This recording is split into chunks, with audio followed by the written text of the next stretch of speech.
Hello दोस्तों, मेरा नाम है मोहम्मद गुलफाम। आप देख रहे हैं आइडियल इंस्टीट्यूट का यूट्यूब चैनल। दोस्तों, आज हम बात करने वाले हैं यूएफआई बॉक्स के बारे में। यूएफआई बॉक्स के पैकेज में क्या क्या आता है, यूएफआई बॉक्स कैसे इंस्टॉल होता है, यूएफआई बॉक्स से क्या क्या किया जाता है। तो दोस्तों, आज का वीडियो ये सिर्फ उन लोगों के लिए है जो लोग यूएफआई बॉक्स यूज़ नहीं करते हैं और यूज़ करना चाहते हैं और यूएफआई बॉक्स ख़रीदना चाहते हैं और यूएफआई बॉक्स के बारे में जानकारी चाहते हैं। तो दोस्तों, आइए वीडियो स्टार्ट करते हैं। तो दोस्तों, सबसे पहले पैकेज की बात कर लेते हैं कि पैकेज में क्या क्या आता है। तो दोस्तों, ये मेरा ओल्ड है और मैंने आपको दिखाने के लिए कि इसमें क्या क्या आता है वो पैकेज में बंद कर लिया है, पैक कर लिया है। तो चलिए हम बॉक्स को करते हैं ओपन। इस बॉक्स में कुछ इस तरह से आपका सारा पैकेज आता है। मैं फिर बता रहा हूँ दोस्तों, ये ओल्ड है, मैंने आपको दिखाने के लिए इसको वापस पैक कर लिया था। तो सबसे पहले दोस्तों, इसमें आता है एक बी टाइप पावर केबल जो कि बॉक्स में यूज़ होता है, लगता है ये कंप्यूटर में लगेगा और ये बॉक्स के अंदर लगेगा। दूसरा आता है आपका एक बॉक्स के लिए पावर केबल, इसका भी यूज़ बताते हैं। ये कुछ इस टाइप का इसका कनेक्टर है। एक आएगा ISP अडेप्टर और इसके साथ आता है एक USB लाइट अडेप्टर। इसको USB लाइट अडेप्टर कहते हैं।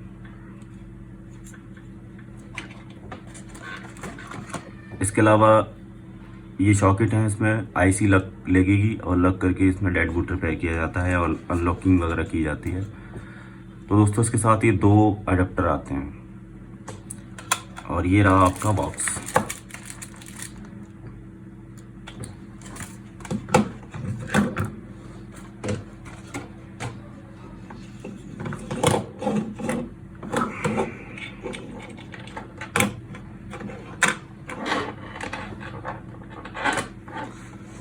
तो दोस्तों, सबसे पहले बात करते हैं बॉक्स के बारे में। तो दोस्तों, बॉक्स जो होता है इसमें 2 प्रकार का आता है। एक आता है इंडियन वर्जन, जैसे आप देख पा रहे होंगे ये इंडियन वर्जन है।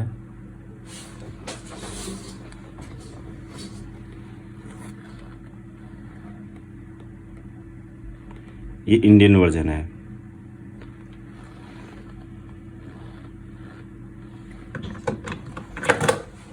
दूसरा इसमें दोस्तों इंटरनेशनल वर्जन आता है। दोस्तों, दोनों में कोई फ़र्क नहीं है हार्डवेयर में, उसके साथ भी यही पैकेज आएगा और इंडियन वर्जन में भी यही पैकेज आएगा। तो आप अगर इंडिया से बाहर यूज़ कर रहे हैं, जैसे पाकिस्तान, बांग्लादेश, नेपाल या कहीं भी, तो आप इंटरनेशनल वर्जन लीजिए और अगर आप इंडियन है तो फिर इंडियन वर्जन लीजिए। कॉस्ट की बात करें तो 2021 में 16,500 17,000 के आसपास आपको मार्केट में मिल जाएगा इंडियन वर्जन, जबकि इंटरनेशनल वर्जन थोड़ा महंगा है, 20,000 से ऊपर है, 22,000 के आसपास है। तो दोस्तों, बॉक्स के बारे में बात करें, ये सॉकेट है आपका, यहाँ लगेगी ये आपका। इसके साथ जो आने वाली केबल है बी टाइप, ये केबल यहाँ लगती है और इस सॉकेट को हम लगाते हैं PC में। इसके अलावा ये जो पावर केबल है, इसकी ज़रूरत हमें कभी कभी पड़ती है जब सेट एरर देता है, कनेक्ट नहीं होता है, कनेक्टिविटी में प्रॉब्लम आती है या बार बार सेट को डिस्कनेक्ट कर देता है, तब हमें इस पावर केबल की ज़रूरत पड़ेगी। तो दोस्तों, ये लगेगा आपका इस टाइप से यहाँ पर और इसमें आप लगा सकते हैं चार्जर या फिर डायरेक्टली प्लग कर सकते हैं अपने CPU के अंदर, CPU में लगा सकते हैं इसको। लेकिन कभी कभी ज़रूरत पड़ती है इसकी। मुझे आज तक कभी ज़रूरत नहीं पड़ी इसकी, लगभग 2 साल से ज़्यादा यूज़ करते हो गया मुझे UFI बॉक्स। तो दोस्तों, यहाँ लगा हुआ है आपका स्मार्ट कार्ड और ये है इसका आगे का इंटरफेस। इसमें आपका इस टाइप से ये ISP कनेक्टर लग जाता है। ये उल्टा लग ही नहीं सकता है, ऐसे ही लगेगा। उल्टा लगने की वजह, ना लगने की वजह यह है कि इसमें इसका शेप कुछ इस टाइप का है यहाँ पर, जिसकी वजह से ये इसमें फंस जाता है। ये जा कर के ये देख सकते हैं आप, ये लग जाता है इस तरह से। तो दोस्तों, अनलॉकिंग और फ्लैशिंग 2 तरह से की जाती है। एक तो ISP जंपर लगा करके, यानी कि ये जंपर होते हैं, हम जंपर लगाएंगे PCB के अंदर और फिर बॉक्स में डायरेक्टली अटैच कर देते हैं और सेट के अंदर डाटा केबल लगाते हैं। आप अनलॉकिंग की वीडियो मेरे देख सकते हैं, लिंक मैं डिस्क्रिप्शन में दे दूंगा। दूसरा होता है दोस्तों ये आईसी सॉकेट। ये सॉकेट BGA 169, BGA 153, BGA 186 और BGA 162 को सपोर्ट करता है। यहाँ आईसी लगेगी, एक आईसी लगा के दिखा देता हूँ मैं आपको। यहाँ डायरेक्शन दे रखा है आईसी का, इस तरह से आईसी लेते हैं, आईसी यहाँ रख देते हैं इसके अंदर और आईसी लगा करके इसको बंद कर देते हैं इस तरह से। इसके बाद ये बॉक्स में इस तरह से लगाई जाती है, उल्टा लगने का कोई चांस ही नहीं है। इसका भी शेप कुछ इस तरह से है कि इसको गलत लगा ही नहीं सकते आप। तो इस तरह से ये लग जाएगा और उसके बाद पीसी में आप लगा सकते हैं। ये पीसी वाला कनेक्शन है, यहाँ पे पीसी वाली डाटा केबल लगेगी। तो दोस्तों इस तरह से इसका कनेक्शन किया जाता है। तो दोस्तों बात करते हैं दूसरे सॉकेट की। इसमें जो दूसरा सॉकेट है वो BGA 221 यानी कि 221 को सपोर्ट करता है और BGA 254 को सपोर्ट करता है। एक्चुअली दोस्तों ये सब ICO के नाम हैं और उसमें जो बॉल होती हैं वो काउंट होती हैं 221, 200 जो भी इस तरह से नाम होते हैं ICO के। और ये जो बॉलें होती हैं उसमें 221 बॉलें हैं, 254 बॉलें हैं, इस तरह से ये सॉकेट आते हैं। दोस्तों इसके अलावा UFS सपोर्टेड नहीं है ये केवल eMMC और eMCP सपोर्टेड है ये बॉक्स। अभी UFS सपोर्ट नहीं करता है। UFS सपोर्ट के लिए शायद हो सकता है इसमें इस तरह का कोई सॉकेट आए। UFS मतलब जिसमें सॉफ्टवेयर इंस्टॉल होता है वो IC, उसको UFS चिप बोल देते हैं और eMMC भी बोल देते हैं और eMCP भी बोलते हैं।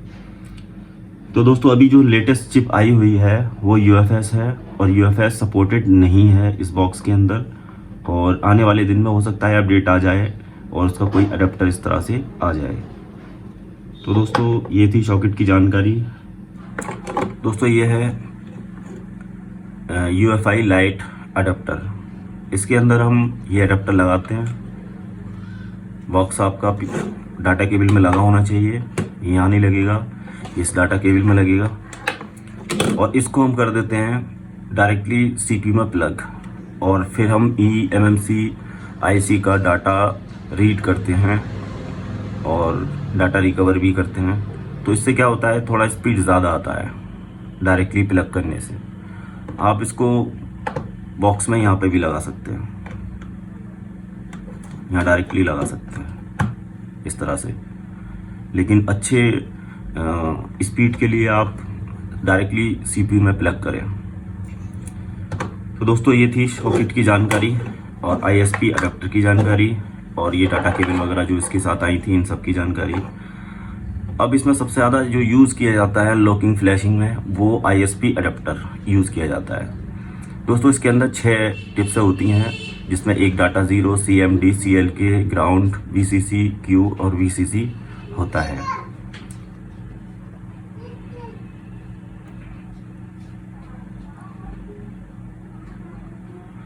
तो दोस्तों किसी सेट में सिर्फ आपको 4 ही जंपर लगाने होते हैं और किसी में 6 के 6 लगाने होते हैं। तो दोस्तों किस में कितने जंपर लगेंगे वो आप नेट से उसका ISP इमेज वगैरह देख सकते हैं।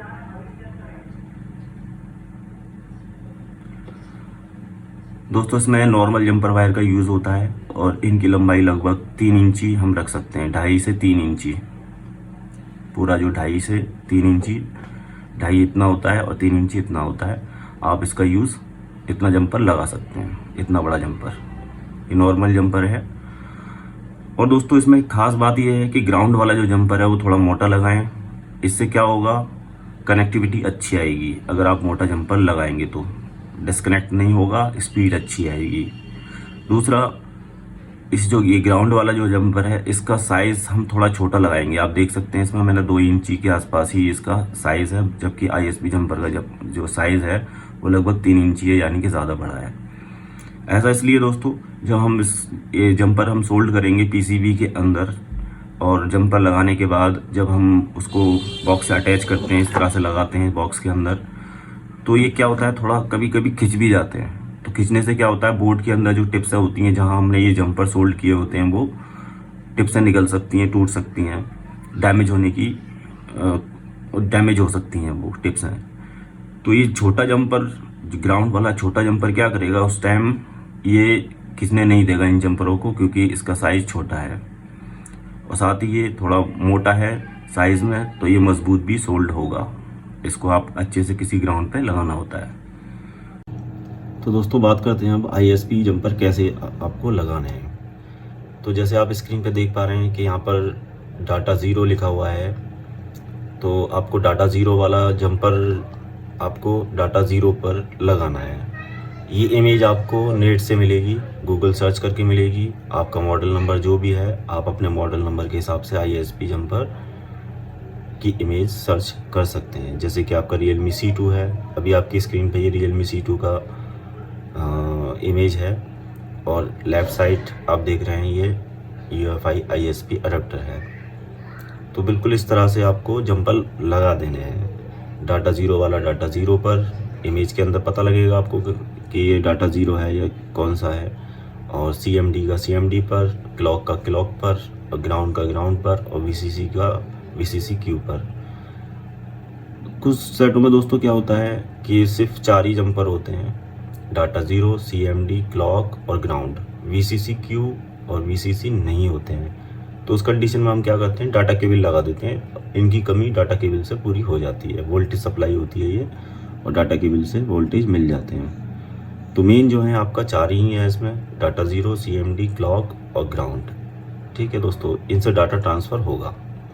तो उम्मीद है दोस्तों ये समझ में आया होगा अच्छे से। अगर नहीं आया है तो प्लीज़ कमेंट कर दीजिएगा, मैं और दोबारा से समझा दूंगा। तो दोस्तों अब चलते हैं हम पीसी की स्क्रीन पर और आपको बताते हैं कि कैसे इंस्टॉल किया जाएगा UFI बॉक्स। तो दोस्तों सेटअप इंस्टॉल करने के लिए आपको इसका सेटअप चाहिए होगा। इसका लिंक मैं डिस्क्रिप्शन में दे दूंगा, आप डाउनलोड कर सकते हैं इसे। तो ये एक्सट्रेट कर लिया हमने। एक्सट्रेट करने के बाद अब इसको करेंगे हम इंस्टॉल। तो बॉक्स में हमने लगा दिया है उसका केबल, और इस सेटअप पे किया डबल क्लिक, और ये देखिए इंस्टॉलेशन का ऑप्शन आ गया। तो दोस्तों अगर आप ड्राइवर इंस्टॉल नहीं है आपके पीसी में मोबाइल के, तो सभी पर टिक लगा लीजिएगा। मैं हटा रहा हूँ क्योंकि मेरे में पहले से इंस्टॉल है। जो इम्पोर्टेंट है वो एक तो यहाँ लगाना है टिक, और यहाँ पर लगाना है, और उसके बाद नेक्स्ट कर देना है इसको। अगर आप इसका डायरेक्टली चेंज करना चाहते हो, इंस्टॉलेशन दूसरी ड्राइव में करना चाहते हो, तो वहाँ से कर सकते हो आप।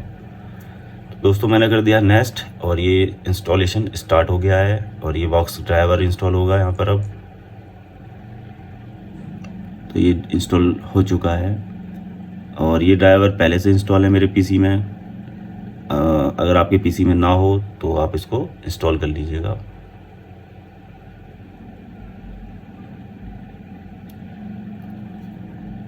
तो इसको अब नेक्स्ट नेक्स्ट करना है आपको। इस तरह से एक फ़ोल्डर खुल जाता है, और इसमें आपको इस पर डिसेबल ड्राइवर पर डबल क्लिक कर देना है। तो ड्राइवर सर्चिंग आपकी डिसेबल हो जाएगी, और ये इंस्टॉल हो चुका है आपका। ओके कर देंगे। तो दोस्तों इस तरह से इसका इंटरफेस ओपन होने लगता है, और ओपन होते ही ये अपडेटिंग के लिए पूछने लगता है। ये देखिए अपडेटिंग आने लगी है, इसकी आ चुकी है इसकी अपडेटिंग। तो ये अगर हाँ यहाँ पे क्लिक कर देंगे तो ये अपडेट हो जाएगा। अगर आप इसको कैंसिल करना चाहते हैं तो राइट साइड ऊपर कैंसिल का ऑप्शन आ रहा था, उसे कैंसिल कर सकते हैं। तो वो दोस्तों अपडेट होने में थोड़ा टाइम लेता है ये।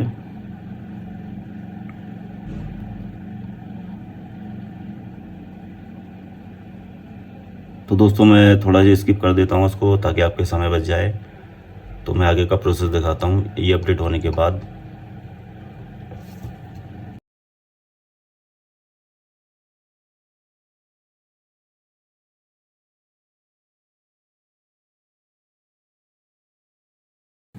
तो दोस्तों बॉक्स हमारा पूरा इंस्टॉल हो चुका है और उसका सेटअप हमने जब ओपन किया था तो अपडेट भी हो चुका है। वीडियो मैंने थोड़ा सा कट कर दिया है ताकि आपका समय बच जाए। तो दोस्तों जब हम इसको इंस्टॉल करते हैं तो इसके बनते हैं 3 आइकन, एक UEFI एंड्रॉयड टूल बॉक्स, एक UEFI eMMC टूल बॉक्स और यहाँ पर UEFI चिप प्रोग्राम।